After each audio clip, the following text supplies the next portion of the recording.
Shalom Bethel family. It is Thursday, time to review our Torah Talk from Shul, from synagogue here at Bethel in Norfolk last Saturday. Today, I am speaking to you. It's a Chag Sameach. It's Yom HaAtzmaut, Israeli Independence Day. Very significant time of year. We have lots of things to remember. It's the 19th day of the counting of the Omer, the time we count from Passover to Shavuot, and observe some mourning customs. Explains why the beard is getting rather bushy. We don't shave or trim our beards during that time.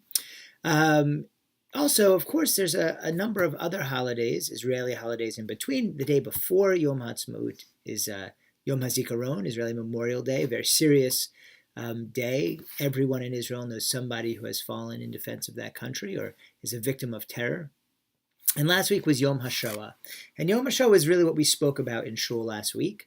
Inspired by Yom HaShoah, by the Anti-Defamation League's report on anti-Semitism in America that came out the day before Yom HaShoah, Holocaust Memorial Day, in which it showed the continued rise of anti-Semitism. In fact, particularly rise of aggressive anti-Semitic acts, assaults, and more than vandalism, which is a negative turn, I would say. Even if the vandalism goes down, that we would have more people feeling frightened for their personal safety and well-being. And of course, there was the shooting the Saturday before last at the Chabad of Poway near San Diego in California, where one woman was killed, Lori Kay, and others wounded, including the rabbi there. And so we were thinking and talking about anti-Semitism. And the question wasn't so much why they hate us. Right? Everywhere we go, everywhere Jews have ever lived, outside of the state of Israel itself, they've been victims of anti-Semitism. This is what made Herzl believe that Jews carried with us a virus. We were the carriers of a virus that caused non-Jews to become anti-Semitic. So anywhere we would go, we would be unaffected, but non-Jews would attack us.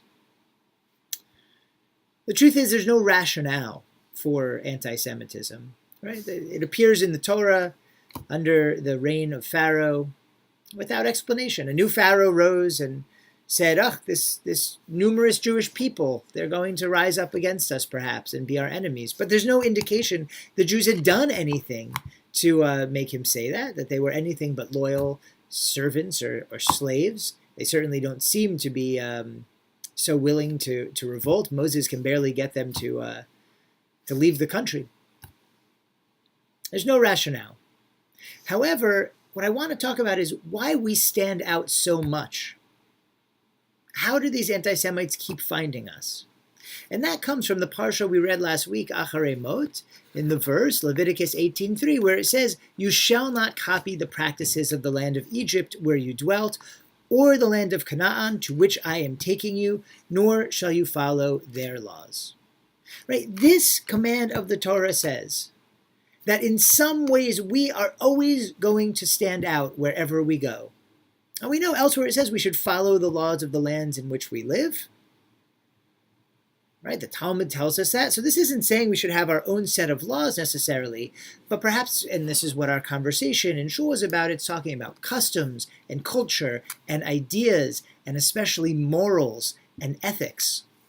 The Talmud explores this in Bava Kama 83a. Talks about cutting your hair in a haircut they call a komi, which is some kind of popular Roman haircut.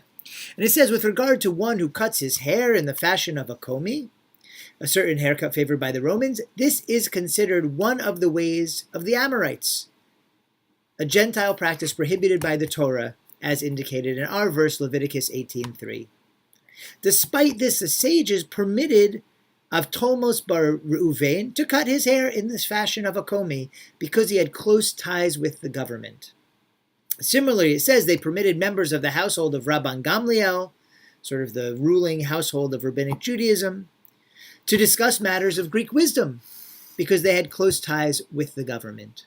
Right? So this is saying, yes, we should keep our Jewish ways and our Jewish customs, but if it means good ties with our neighbors, particularly the neighbors under whose national borders we are living, national laws we are living, that it's okay to adopt some of their customs so that we fit in better, so that we can have better relations, even to study their wisdom, said the rabbis. Right? We don't have to learn only in yeshivas. We can learn secular knowledge, remembering that it's not ours, but it is what we do to be part of the greater society. Where we draw that line is different for everyone, but the line is there. And the Talmud is telling us it's something we need to be cognizant of. Where do we draw our lines? How much will we blend in? How much is necessary? And how much do we lose in our own Jewish identity when we adopt more and more secular practices, ideas, wisdom?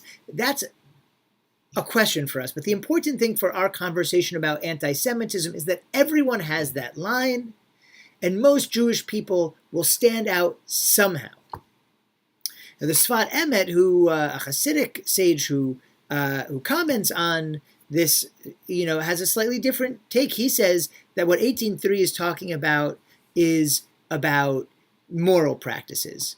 Right? The explanation comes to teach us that there should not be any act of a Jew that is like or similar to the acts of the wicked, that all their acts are for worldliness alone. And he goes on, he talks about how Bnei Yisrael, the Jewish people, need to act in accordance with God's ethics and God's morality. And that we shouldn't adopt wicked practices that are materially motivated or motivated by other non-holy, non-sacred, non-connected to God things. We always have to do what we do with God in mind. And so when it says, don't adopt the customs of the Canaanites among whom you're going to live, that this is sort of saying, make sure you keep Torah morals. Make sure you keep your values. Again, though, insisting on a line that will make us stand out wherever we go, because that line is somewhere. And that, I think, is the important thing. Jews, we stand out. We pray different. We pray in different places. Our worship is different. We behave different. We keep a different day of Sabbath. We have different foods and culture and language. There's other folks, certainly here in the United States, who also have all those things. But with the scourge of anti-Semitism that follows us wherever we go, inexplicably, and the idea that we always stand out, these haters, the ones who have this virus, they will find us and they will attack us. And the question for us is, what are we going to do? And so I want to conclude with one last source, call our attention to one last source, and that was an article written by the novelist Dara Horn in the New York Times on April 30th. She talks about this idea that we're different and the responsibility that comes with it. She says, since ancient times, in every place they have ever lived, Jews have represented the frightening prospect of freedom. As long as Jews existed in any society, there was evidence that it, in fact, wasn't necessary to believe what everyone else believed, that those who disagreed with their neighbors could survive and even flourish against all odds.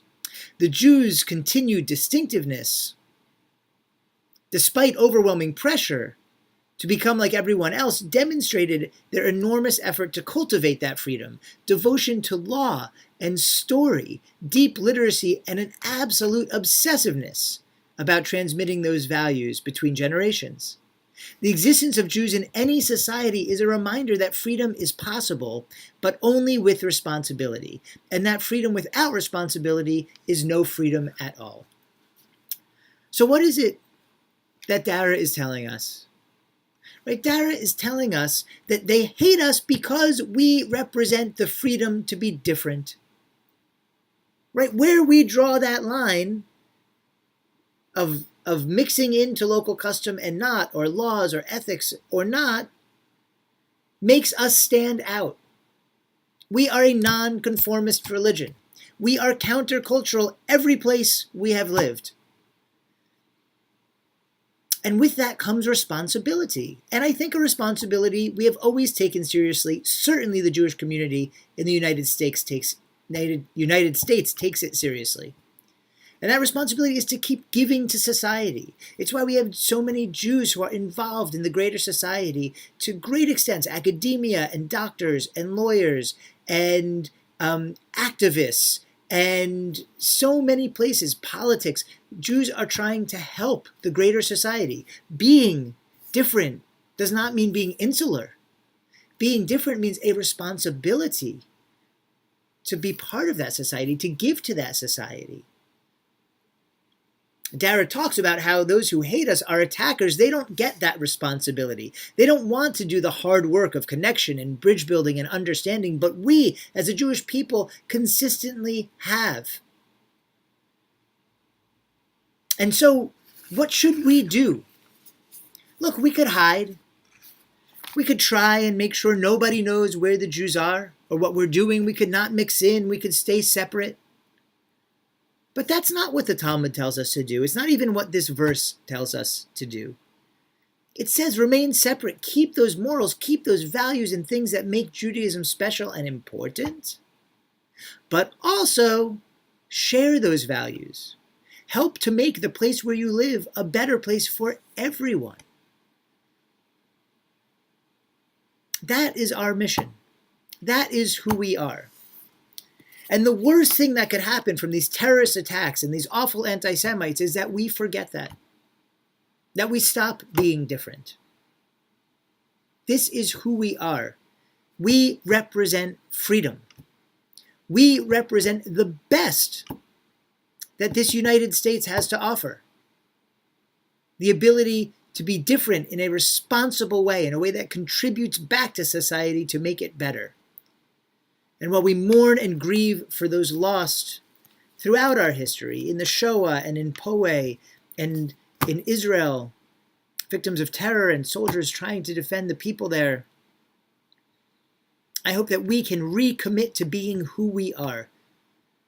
The countercultural ones working for good and sacredness in the societies in which we live. And I pray that those among whom we live can learn to appreciate that and not be afraid of the freedom, not turn to tyrants and tyranny, but in fact work together to create more freedom for all. On this Israeli Independence Day, on this day in spring, feeling privileged to live in this country that is the United States, we pray that we can all live together in peace and in harmony, and that we, the Jewish people, can help to make that happen, as we have always tried to do. Amen.